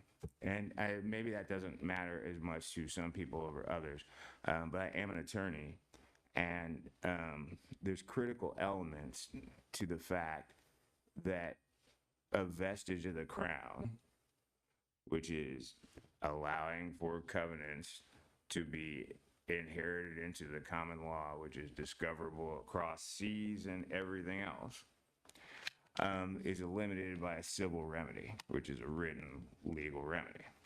And the value to that is that the amorphous and strange nature of common law being discoverable means that we can figure it out, but we figured out over time that the best thing to do is leave racial covenants all over everything. And that's not going to change, and it's going to be one of the things that always makes people think that I'm really mad at everybody, when I'm not at all. I'm just trying to get people to acknowledge the fact that we have a real opportunity to live up to some core values at a cost that is, even under the parameters that you put here from my own personal experience in running projects through a shoestring budget for a city, is eminently reasonable. And it's not worth going back and forth about it. In my estimation and in my professional opinion, the cost that we are currently dealing with is entirely reasonable. That cost comes down considerably if you talk about or think about all the attorneys who live here who might be interested in such a thing. And so I would say again, I do not want to think that the circumstances, accidental or otherwise, of my good fortune in making this legislation actually kick, and the happiness by which I thought about those things, has somehow adversely affected the process of getting an entirely rational thing that basically is a win for this city and this council from point A to point B. The parameters of option one are the same parameters that they were at the very beginning of this conversation. There's absolutely nothing that has changed about the manner in which we do it. And the technical complexities associated with distinctions between the operating mechanisms of municipalities over counties and where they fit into the Constitution is, maybe of interest. But ultimately, the profound recalcitrance of this council in taking affirmative actions that live up to the raucous debate that we had about how committed everyone is to the council priorities that are on the bottom of here and the racial equity considerations that are on the bottom of here is objectively something that people should be embarrassed about, because we could have done these things. Now, I don't know what the politics and parameters of continuing to not just methodically put down work from the city government would be. But it means something to me if the city does this. It means something to me that Jim, in his dedication to this issue and in trying to get people to do it, hasn't had a lot of takers. It means something to me that the conversation that we've had, whether or not we're talking about the minor master plan and the history of Tacoma Park, or any of the other things that we've done, including people being adamant about the fact that they want to stay in their homes, does not include a feeling of welcome and excitement from me as a city council person from Ward 6. And that's not going to change. It's not going to change at the election, whoever wins. None of those things are going to change.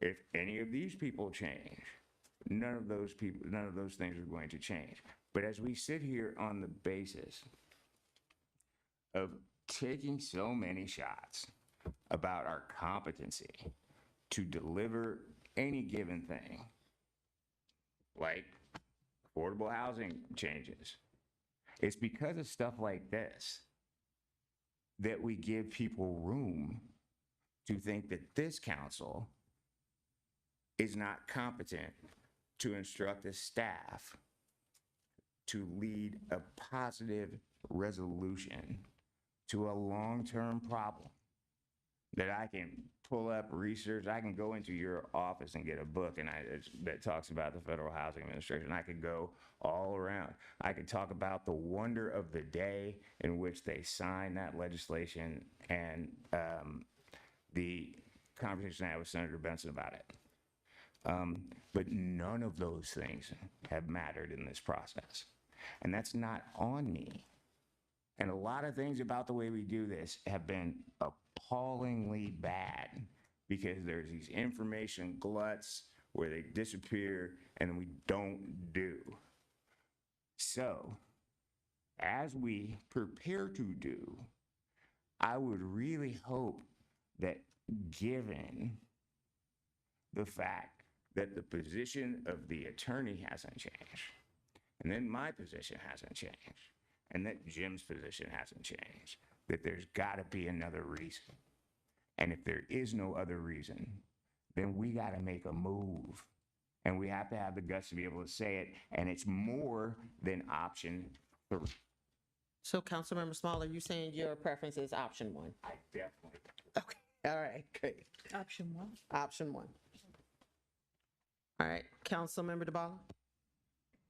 Yeah, I'm sorry that Councilmember Small isn't here to hear this, and some of this is something that he shared with me about the legislative history. So option 1 is really expensive. I share Councilmember Small's frustration. I want to do this. I want to do this sooner rather than later. So I happened to be talking to our state advocate, and asked about some of the informal legislative history, the kind that our city attorney can't access because it's not official. She looked at a couple things. She looked at testimony. She looked at the sponsors, and she suggested a variant on option 3. Still would be the thing where you'd have to wait for the legislature to act this winter. I mean this January, this spring. So delay there, but it sounds as if the difference between the relationship of a municipality and the state and the county and the state is different enough that that's how those words got in there. When it went from, it was only about municipalities being able to do this, to the part where it was amended to be municipalities and counties, then that's apparently when those words got added. So if that is true, it ought to be a fairly easy technical fix. Our state senator ought to be interested in doing this. And so I'm putting that out as one part of a potential solution, kind of a 3A or a 3B, if you wish. Did I go too fast? Does that make sense to everybody? Makes sense. So the actual sponsors were Senator King in judicial proceedings and Representative Resnick, who is a former Montgomery County rep, in Environment and Transportation on the House side. Representative Resnick's apparently was where the language, where the bill words came from.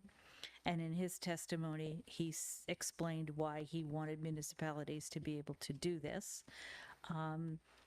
and he used written notice to residents. He didn't use any of the other things. So at any rate, to make a long story short, I would like to put that as an option, that we ask our state legislative advocate to double check all of this. And if this is true, start conversations at the same time, continue with Historic Tacoma to do the education. So that's my suggestion. And I do have one question for the city attorney, which is one that the state legislative advocate asked me. So in the property code, not in the section not in this amended section, but in the property code generally, is ownership interests defined anywhere? Good evening, Mayor and Council. Councilmember Duvall, I was not able to locate any such definition. All in right, the real well, if property. you couldn't find it, it's probably not in there. That takes care of that approach. Never mind. Leave no stone unturned. Thank you. Thank you. Oh, and can I just say, I also think the idea that we make very clear as this council in a written resolution, a statement of the policy and the intent to do it. And I'm happy to work on that, perhaps with Council Member Small or anybody else. Thank you. Deputy City Manager Bodek, did you have something to add? Yeah, I just wanted to add one portion of, again, kind of that option 3 about I guess follow up on Councilmember DeBala's point. There are other changes to the legislation that could be made that could make it vastly easier for the city. You know, things like only needing to publish notice in a newspaper of general circulation or something like that would make it vastly easier for the city of Tacoma Park. And also to note that, you know, we may be one of the first communities in Maryland that's really wrestling with this language in this newly adopted statute, and that if the legal opinion we've received is saying that this is, and as a result of that this could be a much bigger project than the legislature intended, through our legislative advocacy efforts and the costs we've expended on the city attorney, we can sort of help fix that. Right, we can be the ones that are leading the charge in fixing that challenge for other communities that may want to take this up at a future point. So just another, I guess, point of option 3 is it's about fixing a challenge that we encountered with the enabling legislation. Thank you. So I do have one question. So if we were to take the approach of the subdivision level, right, where we're able to say, okay, once we eliminate a restricted covenant at the subdivision level, that then trickles down, is there a requirement for there to be any notifications? So for example, let's say that it was established back in the day through some neighborhood association, homeowners association. Does that require notice, or is it simply the subdivision level wouldn't require any changes for any other entities in terms of the language? We could just do it and then remove it at the subdivision level and then notify the county, and it trickles down to deeds impacted. I'm just trying to make sure I understand. Yeah, I think what we would advocate for is that there be no requirement to notice and then have to receive an affirmative that we would like that it's okay to proceed.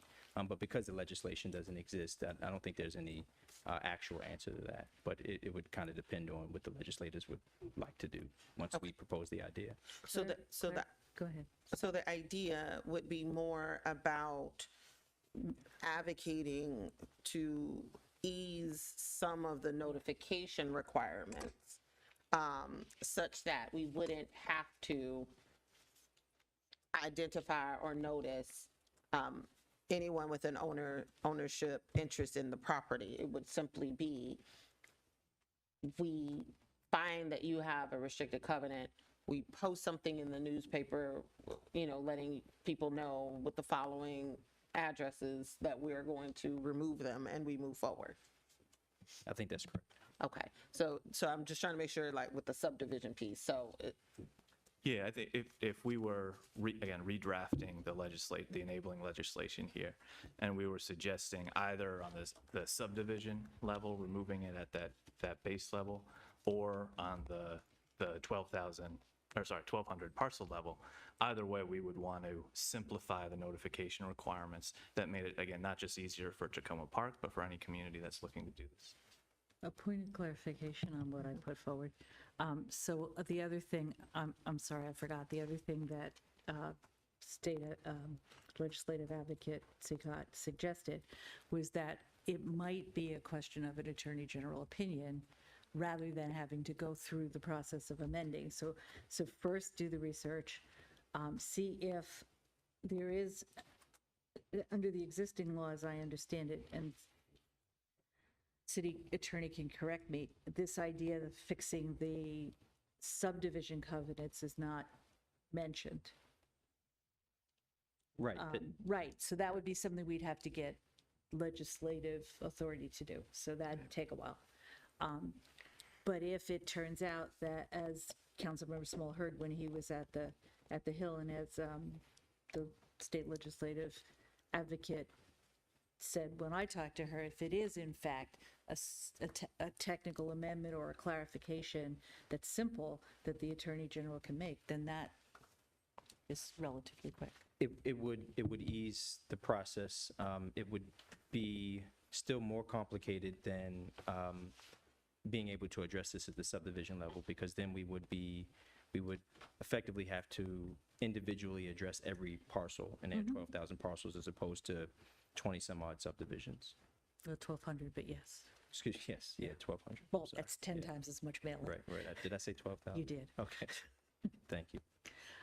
And that's not a small job to do a mass mailing like that, but it can be done, especially if volunteers are engaged. So anyway, I just wanted to clarify, put that additional twist in from the advice from the state legislative advocate. Thank you, Councilmember Duval. No worries. Councilmember Honzak? Yeah, I'm thinking about the logistics of this. Could you also remind us, I'm wondering if there's some things that we could do that are a little bit of a hybrid of option one, for example, that might cut costs and allow it to feel more within reach or something, and also have it move faster. Like, isn't there a step where the resident has to actually physically go to Rockville at the end of the process if they want to do it themselves? Is that correct? Isn't that kind of one of the things that slows it down, if you will, for any given resident who wants to do it, is they're required to go out there and do the final step in person? Am I Andrew, wrong you about can- that? or If they do Skip it can Probably themselves? speak to that better than I. What's that? I think Skip can So, speak to that better. Councilmember Honzak, deeds are required to be recorded in person. So the answer to that would be yes. Yes, so what I'm getting at is if we might hypothesize that that's just a big, not that big, but it's an impediment, let's just say. It's one of the impediments to somebody grabbing their title papers and doing the deed. Then it seems like one sort of hybrid strategy could be to take each of these 20 to 30 parcels in bundles as a city, and grab each set of each of those sets, and which is a more manageable bundle, and advertise to each one of those groups separately, and try to have a gathering point and see if we could bring Rockville to us at their expense, and say they're going to be here on this date, and you can get bring your title papers and get it done. And then anything that's if I haven't thought through this fully, but anything that's left over would be, the thing that we would then put our funding towards to resolve and do it, this other way with a 30-day notice. Am I making sense? I'm just trying to think of a hybrid way where we could allow people, make it easier for at least a huge chunk of the people to get the thing done on their own, and then we take care of the rest of them. Does that make sense? Give some factual. It does make sense. Quite honestly, I don't know that we know at the moment that the county would be willing to do something like that. Right. Yeah, I didn't know if that it has not been explored. It's something that we would have to do more research on. May I appoint a factual order? So the factual order point is that that's exactly how the historic Tacoma/Ward 2 workshops worked, except we didn't have anybody from the county because you don't need it. You just need someone to mail it. Which You don't literally need someone the to go to. point of order there would be So- that redounds back to the larger point that they aren't really getting a lot of traction with Thank this. you.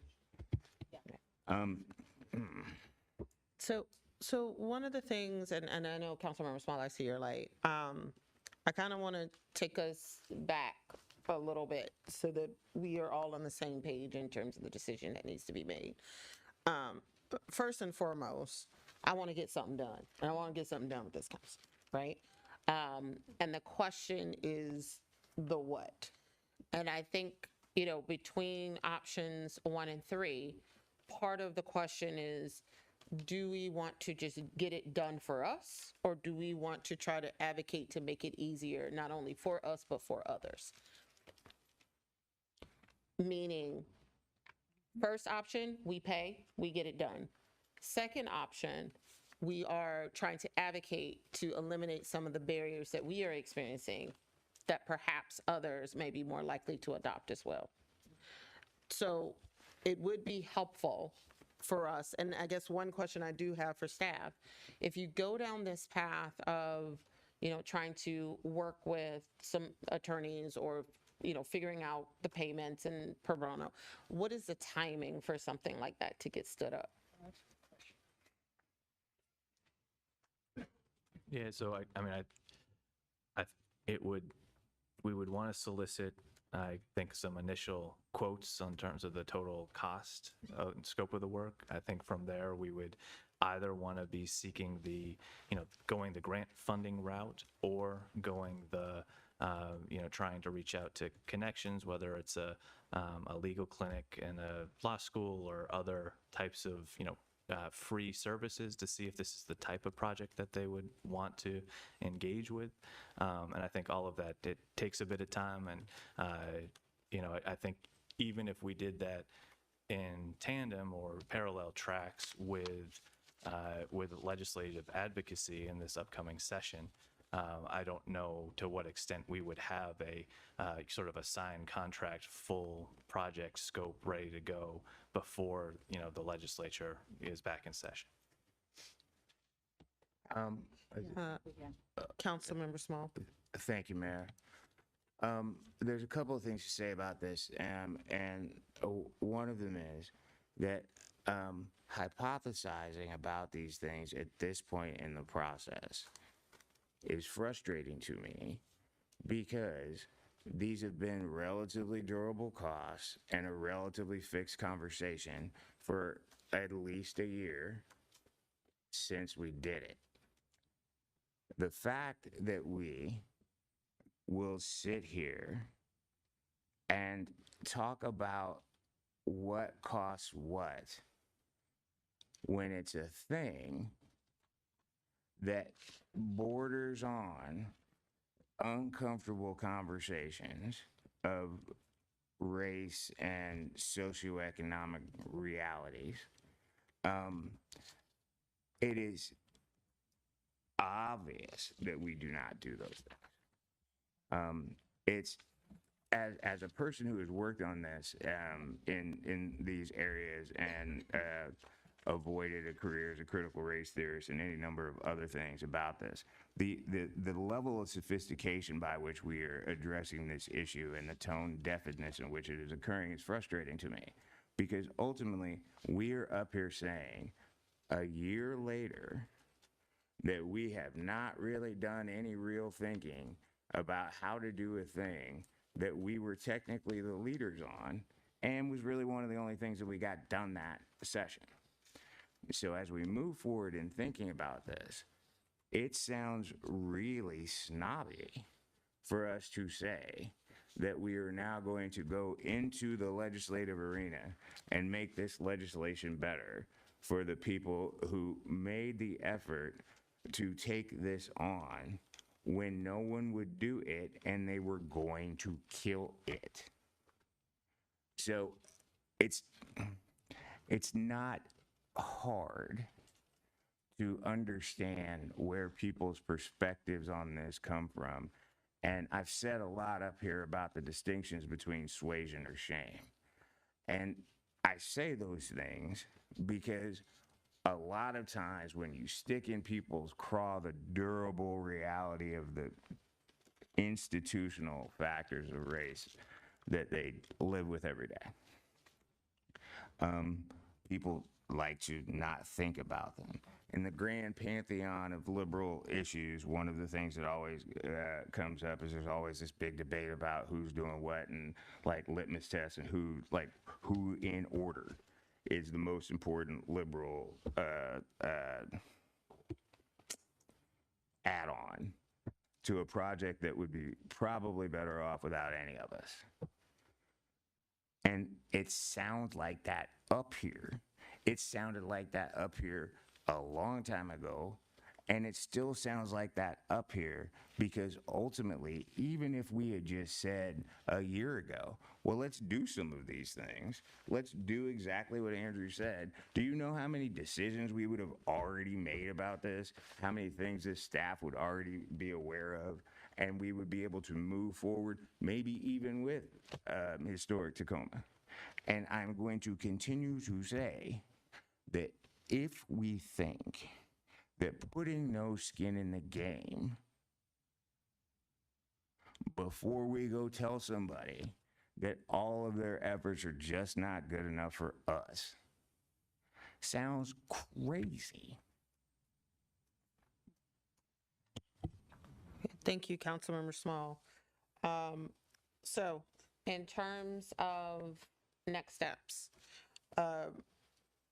first and foremost, we'll make sure that we get something on the agenda to make sure that we can, this council, agree upon language for a resolution to set the path forward for next steps. That's item number one. Thank you, I mean.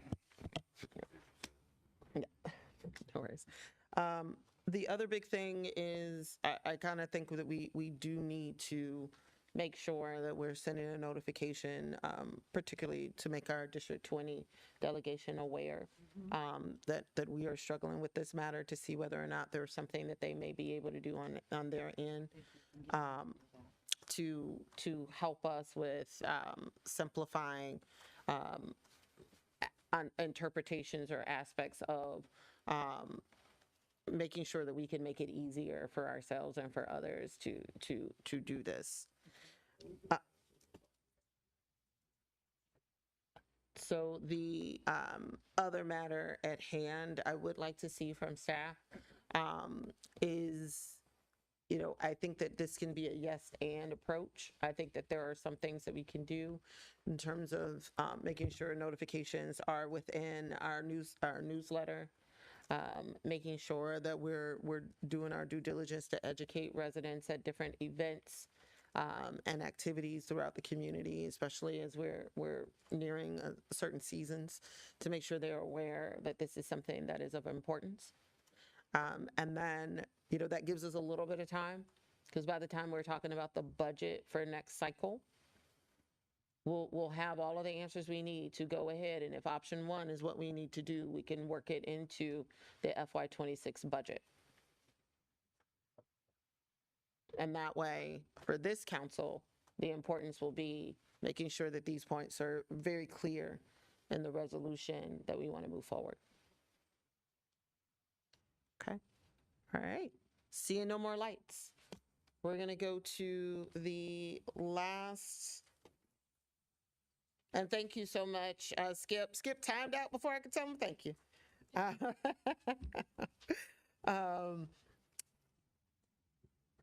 And to our city staff, because I know that there's just been a lot of legal talk around this particular item.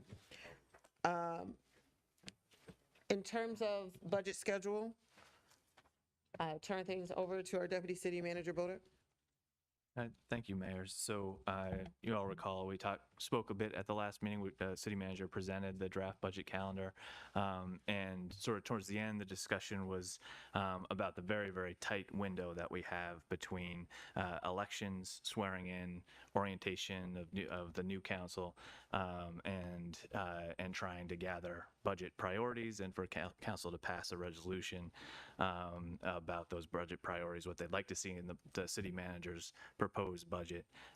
And so taking that into consideration, we went back to the drawing board. We talked with our finance team about, their ability to prepare work in a timely manner and still sort of reach our ultimate goal of, starting this whole process earlier and having a reasonable pace from the time the budget is presented through council adoption at the end. So what we did is we really only changed one significant date in this budget. And just as a reminder, this is a work session. It'll be a voting session October 9th. So we wanted to run this by you before then. The primary change is the December 11th council meeting. That will also be now, instead of a voting session, that will be an additional work session to talk about council budget priorities resolution. So that'll be the first time that council will likely be reviewing a draft resolution. And then the voting session would not occur until January 8th. So as soon as that's the first meeting that council gets back from recess. What this does to the rest of the calendars, we felt we could still prepare the budget book and have that ready by March 5th. And then all the subsequent dates after that are only a week back from where they were on the prior calendar.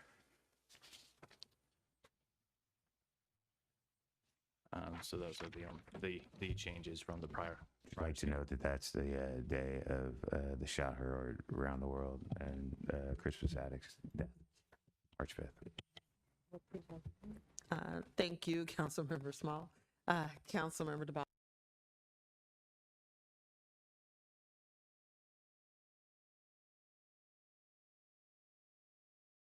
Get it, but I would feel better if we also had in the January calendar something about when we return to the overall priorities, just so residents don't get confused, but know that there are two different things and know when we're dealing with them. That's it. Did I? Sorry.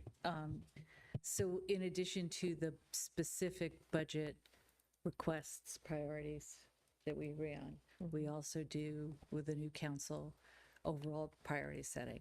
And so I would appreciate it if this calendar had the overall budget setting in it. And I think last time we were talking about doing it, starting it in January, but just so that residents don't confuse the two and understand that we will be doing both in turn.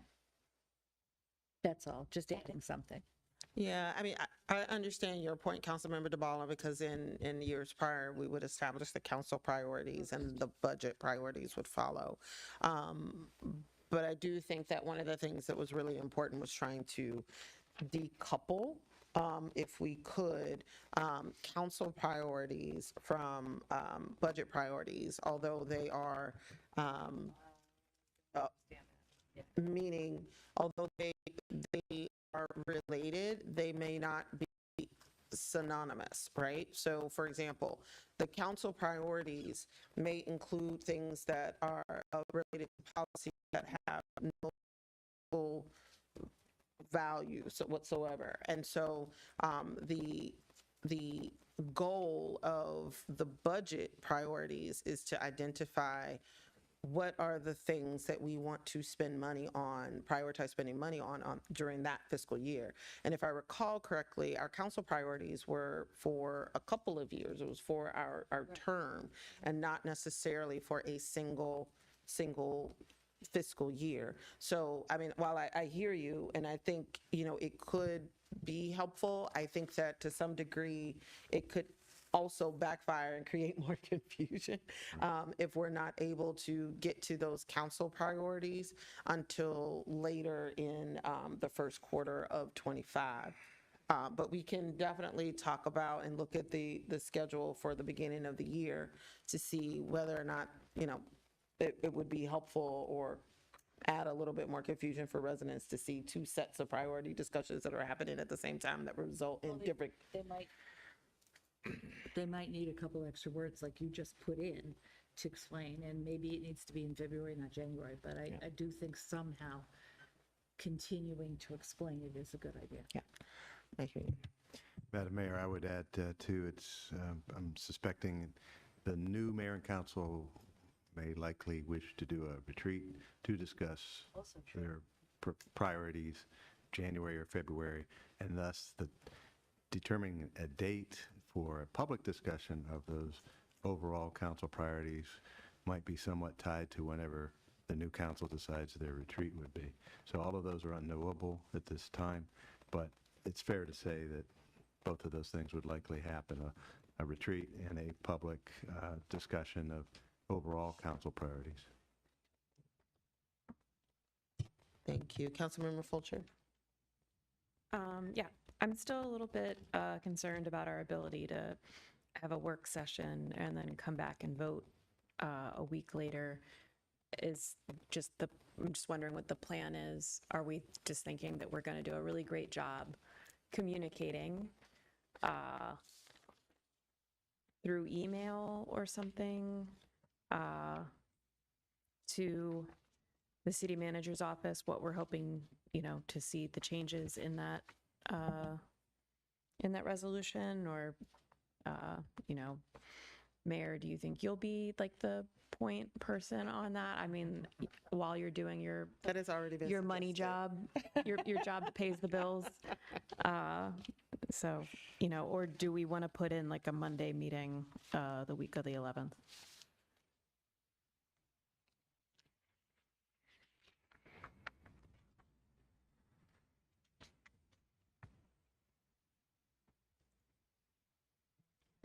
Can I get Yeah, clarity? I guess, Everyone's looking at me. That's Yeah, been the right. million dollar. I guess That's quick been the question. $1 million question. yeah, I guess question for the group. Yeah, it's all tight, right? I mean, November 20th, again, sort of being the council's first time that they're together and orientating. And then we have Thanksgiving, and we have 2 council meetings after that. It's probably a fire hose for folks coming on. So I think some of the idea is, okay, let's just give some time. But I would certainly understand if council just wanted more time together, which is something a Monday meeting could accomplish. But in terms of our ability to churn out materials on the staff end, it's not gonna, squishing that all together doesn't mean we'll suddenly be more productive and bringing. I'm not worried about you guys. survey results and drafting a resolution and all those types of things. You guys aren't the problem. Okay. It's me. I'm the problem. Well, Councilmember Small. It's related to this, correct? yeah. I would say that I appreciate the change to the budget schedule and anything that routinizes the budgetary constraints and the legal constraints associated with the town as opposed to the goal setting is clearly important to me. We just had a conversation about the distinction between what we say about things and what we do. I would say, though, that I guess the elephant in this room among this council is something that is logically impossible for the next council. And that is that in the event that there is a wholesale sweep of changes on this, or however it constitutes itself, there will not be a situation where people are not onboarded correctly during the context of trying to do any of these things. If we say more about that, other than I had onboarded people to this job before, and so I didn't need the same sort of thing that we didn't get. But that's not going to happen this time because of this, which is one thing that we did do.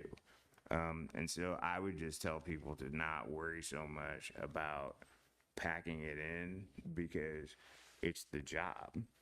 Like the budget part is the job, and like if we're gonna make it faster and more amenable to people to be involved in the process, this is what we have to do in order to do it.